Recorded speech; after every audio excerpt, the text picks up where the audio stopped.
There's a prayer the early Christians used, a prayer that asks for nothing. It doesn't plead, it doesn't beg, and it was deliberately hidden from you. For over 1700 years, not by accident, not by oversight, but out of fear. Fear that you'd discover you don't need intermediaries to find God. Fear that you'd realize the sacred isn't in temples built by human hands. Fear that you'd remember you carry the divine within you. And when people remember that, power structures tremble, because they can no longer control those who have already freed themselves. Eckhart Tolle rediscovered it. And when you understand what I'm about to show you, your mind will never be the same. But before I reveal this prayer, I need to tell you something that might shock you. You've been praying wrong your entire life, and it's not your fault. You were taught that prayer is asking, that prayer is pleading. That prayer is repeating empty words, hoping someone up there will listen. A lie. True prayer is silence, and that changes everything. You know that feeling that your mind never stops? That constant noise of thoughts that won't leave you alone? That inner voice that criticizes, judges, worries, plans, remembers? I know how you feel because I've lived it too, and most people accept this as normal, that having a restless mind is part of modern life, but it's not. The early Christians knew something that's been lost, something modern churches don't teach you, something Eckhart Tolle spent decades studying, the lost prayer. And it works in a way that will contradict everything you've been told about spirituality. Listen carefully. The lost prayer doesn't use words. It uses presence. It doesn't seek external answers. It finds internal silence. Let me explain something that changed my life. In 1995, Eckhart Tolle was sitting on a park bench. He had discovered in the writings of the Desert Fathers a form of prayer that didn't involve words. A prayer that 3rd century Christian monks practiced in Egypt. These monks weren't ordinary people. They were spiritual revolutionaries. Men and women who abandoned everything, family, wealth, social standing, and went to the desert, not to escape life, but to find true life. They discovered that in the absolute silence of the desert, something emerged. Something that had always been there, but that the noise of the world had covered up. The divine presence. Not as a concept, but as a living experience. And they developed practices to access this presence, practices that transformed human consciousness. The lost prayer was one of them, and it was systematically removed from church teachings. Why? Because it worked too fast. Because it didn't depend on intermediaries. Because it connected you directly with what you truly are. And that scared the religious authorities who needed to keep people dependent on external rituals. But Tolle found it in the manuscripts, and he tested it, and it worked. The lost prayer has only 3 words in Aramaic, the language Jesus spoke, Marinatha, which means, "Come, Lord." But it's not the literal meaning that matters. It's how you use those words. And here's the secret. No one tells you. You don't repeat Maranatha like a mantra. You don't speak these words with your mind. You feel them. You let them dissolve your thoughts. It works like this. When your mind is racing, when thoughts are looping, when you feel that familiar anxiety rising, you whisper internally, Maranatha, and then you stop thinking for a few seconds, and in those seconds of silence, something extraordinary happens. You realize there's something beyond your thoughts, something that's always been there, observing, silent, untouched. Your essence. Let me tell you what happened to me the first time I tried it. I was in traffic, thought after thought hammering my head. Worries about work, relationships, money. I remembered the lost prayer. I mentally whispered, Maranatha, and for 3 seconds, total silence. It was as if someone had turned off a radio that had been playing loudly in my head for years. In those 3 seconds, I remembered who I really am. Not the worried guy in traffic, not the agitated mind with 1,000 problems, but that which observes all this in silence. And that changed everything, because from that moment on, I knew I could always go home, to the silence, to myself. But there's something deeper happening here. The lost prayer isn't just a technique. It's a doorway to what Eckhart Tolle calls the now. Do you know why people feel lost? Why they feel something is missing in their lives? Because they're living in their minds, in the past, in the future, anywhere but the present. And the present is where God is. It's where peace is. It's where you are. Truly, the lost prayer brings you back. It brings you back home. And when you're home, in yourself, in the silence, everything changes. Your relationships become deeper. Your work becomes more fluid. Your problem simply dissolve, not because they magically disappear, but because you stop being the problem. You become the solution, the space where solutions can appear. And this isn't cheap philosophy, it's neuroscience. Studies from Harvard University show that when you stop identifying with your thoughts, when you find inner silence, your brain literally rewires itself. New neural connections are formed. The prefrontal cortex, the part responsible for peace and clarity, strengthens. The amygdala, the center of fear and anxiety, calms down. But there's more. Researchers at UCLA discovered something fascinating. People who practice contemplative forms of prayer, like the lost prayer, develop what they call a monk brain, even practicing only 12 minutes a day, in 8 weeks. What is a monk brain? It's a brain where the insula, responsible for compassion and empathy, becomes thicker. The anterior cingulate gyrus, which regulates emotions, becomes more active. The superior parietal lobule, responsible for the sense of separate self, becomes less active. In other words, you physically transform. You become biologically more compassionate, emotionally more stable, and spiritually more connected. The lost prayer isn't just spiritual. It's scientific. It's preventative medicine for the soul.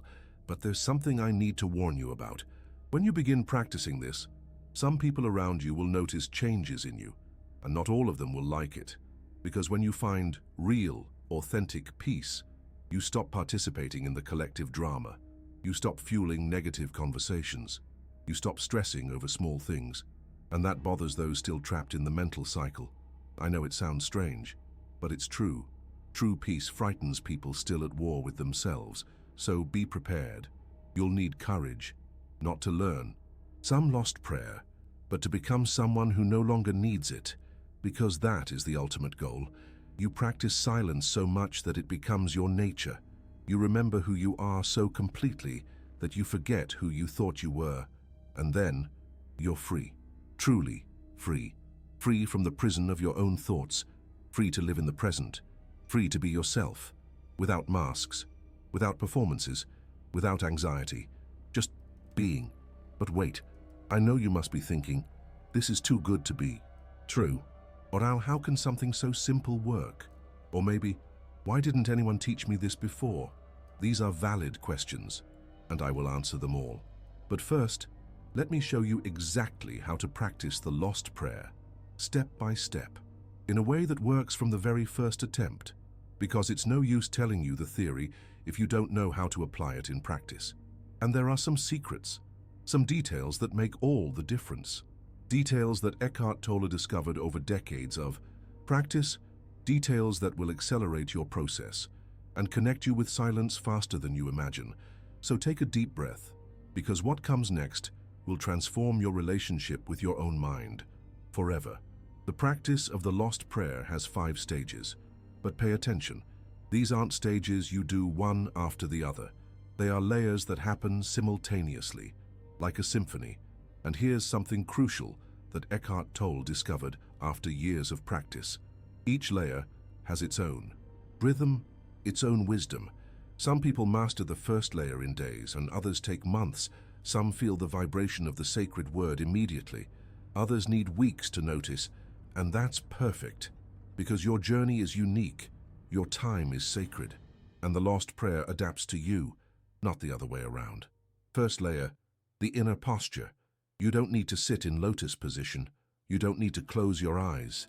You don't need a quiet place. You can be on the bus, in the office, in a bank line. The inner posture is a choice. The choice to stop fighting your thoughts. You know when you're anxious and you try not to think about what makes you anxious. And the more you try, the more anxious you get. It's the exact opposite of that. In the lost prayer, you allow the thoughts to be there. You don't fight. You observe, as if you were sitting by the bank of a river watching the water flow by. The thoughts are the water. You are the bank. Second layer, the sacred word, Marinatha. But it's not about pronouncing it correctly, it's about feeling the vibration.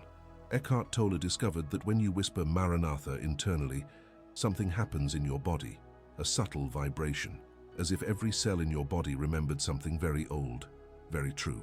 And here's a detail that makes all the difference, is the word shouldn't be thought forcefully. It should be felt delicately. Imagine you're placing a feather on the surface of a lake.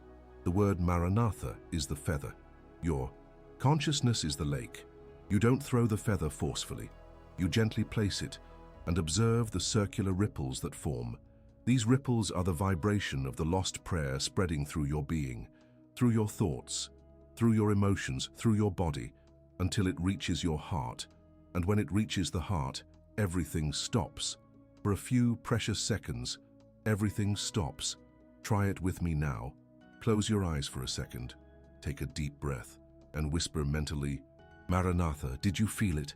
That little pause that happened after the word? That micro-silence? That's where the magic happens. Third layer, the space between thoughts. Because the human mind can't think non-stop. Between one thought and another, there's always a small gap, an empty space. Most people never notice this space, but it's always there. And it's in this space that God lives. It's in this space that you live, your true nature. Think of it like this. Your thoughts are like clouds passing through the sky. You've always paid attention to the clouds, but you've never noticed the sky. The blue, infinite, immutable sky that's always there, regardless of how many clouds pass through it. That sky is who you really are. Thoughts are just temporary visitors. They come, they stay a while, and they go away. But you remain, observing, silent, present. The lost prayer teaches you to perceive this space, and then to expand it, gradually, without forcing, as if you were gently pushing the clouds aside to reveal more sky, until the space becomes larger than the thoughts, until you realize that you've always been the sky, never the clouds. And that changes everything, because when you know you are the sky, storms don't scare you anymore. You know they will pass, and you will remain untouched, eternal, at peace. Fourth layer, active surrender. This is what confuses people the most, because when we talk about surrender, the mind automatically understands it as giving up, or as being passive, or as accepting bad situations. But it's not that. Active surrender is something completely different. It's the most powerful paradox of human consciousness. Imagine you're in a river with a strong current. You have two options. First option, fight the current. Swim with all your might in the opposite direction. Spend all your energy trying to control something that's bigger than you. The result? You get tired, frustrated, and eventually get carried away by the current. Anyway, exhausted and bitter. Second option, active surrender. You stop fighting the current, but you don't stop swimming.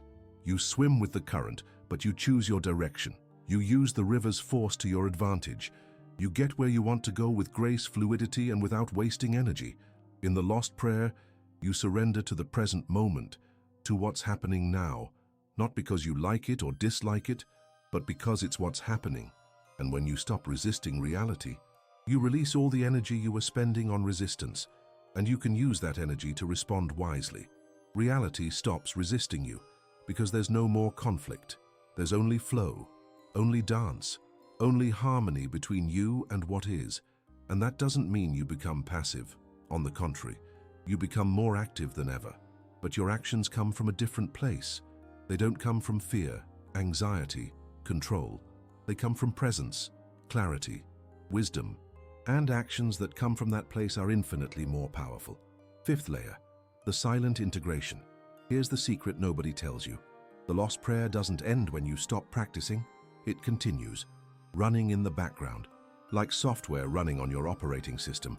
Even when you're talking, working, solving problems, a part of you remains connected to the silence, to the peace, to who you really are, and that changes everything. Your reactions become more conscious. Your decisions become wiser. Your presence becomes more powerful. But let me tell you something that happened to someone I knew. Her name was Marina. Marina was a lawyer, a workaholic, always stressed. She discovered the lost prayer at one of the worst moments of her life. She had just lost a major case. Her marriage was in crisis. Her teenage daughter wouldn't speak to her. Marina sought me out, desperate. "I need a quick solution," she said. I explained the lost prayer and she was skeptical. "How are 3 Aramaic words going to solve my life?" But she was so desperate that she agreed to try. In the first few days, nothing. Marina remained stressed, arguing at home, losing her patience at work. But she persisted. In the second week, something changed. She was in a tense meeting. The client was yelling. Her colleagues were nervous. And in the midst of the chaos, Marina remembered. She whispered internally, "Maranatha." And for a few seconds, she felt a deep peace, as if she were observing the situation from the outside. With clarity, without judgment, she was able to mediate the conflict with a calmness that surprised everyone, including herself. 3 months later, Marina was a different person. Not because her external life had changed completely, but because her relationship with problems was totally different. She had found the silence, and the silence had found her. "It's like I discovered there's a secret room in my house," Marina told me. "A room where I can go whenever I need peace. And the most incredible thing is that this room has always been there. I just didn't know how to find the door. The lost prayer is the key to that door, to that room, to yourself. But there's something I need to warn you about. The lost prayer won't solve all your external problems. It won't make your boss stop being difficult. It won't magically increase your bank account. It won't instantly cure physical illnesses. What it does is much deeper. It changes you from the inside. And when you change inside, your way of dealing with external problems transforms. You stop being a victim of circumstances, and you begin to be the creator of your responses. That's real freedom, not the freedom of having no problems, but the freedom of not being dominated by problems. And here's something that will shock you. The lost prayer works even if you don't believe in God, even if you're an atheist, even if you think spirituality is nonsense. Why? Because it doesn't depend on beliefs. It depends on experience. Let me explain it in a way that any scientist would understand. The word Marinatha functions as what neuroscientists call an attentional anchor. It interrupts the brain's default mode. This default mode is a neural network that is active when you are not focused on anything specific. It's when your mind wanders. It's when you're ruminating on problems. It's when you get lost in worries about the future or regrets about the past. Studies show that this hyperactive neural network is directly linked to unhappiness. The more time you spend in default mode, the more anxious and depressed you become. The word Maranatha acts as a neural disruptor. It takes you out of default mode and puts you into what scientists call the executive attention network, which is the state of pure presence, of consciousness without content. Silence has no religion. Peace has no doctrine. Presence doesn't need faith. They simply are natural phenomena of human consciousness. Just as gravity is a natural phenomenon of physics, you don't need to believe in gravity for it to work. You simply drop an object and it falls. It's the same with silence. You simply stop feeding thoughts and peace emerges. Naturally, inevitably, and when you touch them, even for a few seconds, you know that there is something beyond the racing mind, something that has always been there, waiting for you to come home. Now let me give you some practical tips to accelerate the process and avoid the most common mistakes that 90% of people make. First tip, start small. Don't try to meditate for an hour a day right away. Start with 2 minutes, in the morning, when you wake up, before even picking up your phone, before checking emails, before thinking about your schedule for the day. Sit on the bed, breathe 3 times, and practice the lost prayer. That's it, 2 minutes. But here's the secret. Make those 2 minutes sacred, non-negotiable, like brushing your teeth. You don't wake up thinking, today I'll brush my teeth if I have time. You simply brush. Do the same with the lost prayer, but do it every day. Consistency is worth more than intensity. 2 minutes for 365 days is better than 1 hour once a month. Second tip, use everyday anchors. Every time you hear a bell or an alarm or the phone ring, use it as a reminder. Pause for 5 seconds. Breathe. Maranatha. Return to silence. Then continue your activity. This technique is called ping meditation, and it's revolutionary because it transforms your ordinary life into spiritual practice. You don't need a temple. Your life becomes the temple. You don't need special times. Every moment becomes sacred. Third tip, practice during difficult moments. When you're stressed, anxious, irritated, that's when you need the lost prayer the most. And that's when it works best. Because it's easy to find peace when everything is going well. The real challenge is finding peace in the midst of a storm. But when you do, you become unshakable. And here's a trick few know. In your most difficult moments, whisper Maranatha 3 times in a row, but with a second's pause between each. First time, to bring your attention back to the present. Second time, to calm your nervous system. Third time, to connect with the deep silence. It works like an emotional reset button. Fourth tip, don't judge the result. Some days you'll feel a profound peace. Other days your mind will be too racing. Some days you'll remember to practice. Others you'll forget completely. That's normal. It's part of the process. Don't beat yourself up. Don't blame yourself. Just return. Always return to the silence, to yourself, to home. And fifth tip, create a conducive inner environment. This is something Eckhart Tolle emphasizes a lot. Before you begin practicing, cultivate an attitude of gratitude for the present moment, acceptance of what's happening within you, gentle curiosity about what might emerge, and reverence for the mystery of consciousness. It's not about doing it right. It's about being present with what is, with kindness, with patience, with love for yourself. And here's the fifth and most important tip. Share the silence. It's not necessarily by teaching the technique to everyone, but by being a living example of what's possible. When you find real peace, people feel it. They can't explain it, but they sense something different about you, something they also want. And that's the greatest gift you can give the world, your own transformation. Because when one person becomes free, they show others that freedom is possible, and freedom is contagious. Imagine a world where more people know silence, where more people know how to come home, to themselves. Imagine how different it would be. Families, jobs, communities, countries, the world. Maybe this seems utopian, but every great transformation begins with one person who decides to stop fighting their own thoughts, one person who finds the courage to be who they truly are, one person who rediscovers the lost prayer and remembers that it was never lost. And here is the deepest truth of all, Kat. The lost prayer was lost not because someone hid it from you. It was lost because you forgot who you really are. You were born knowing how to be silent. You were born connected to peace. You were born at home. But the world taught you that you were your thoughts, that you were your problems, that you were your worries, and you believed it. The lost prayer doesn't teach you something new. It reminds you of something very old, something that has always been there, waiting patiently, with infinite love, because you were never lost. You just forgot the way home. But now you know. The way home is silence, the way home is presence, and the way home is Maranatha. The prayer that liberates, the prayer that heals, the prayer that reminds you of who you always were, before thoughts, before problems, before fear, before time. You, pure, free, silent, present, eternal, untouched, perfect, complete home. And when you remember this, when you really remember, you realize you never left home.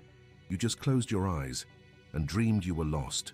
But now you can open your eyes and wake up to who you always were, to where you always were, to what you always were. Love, peace, silence, consciousness, God, you, Maranatha. Come, Lord, come home. You are home.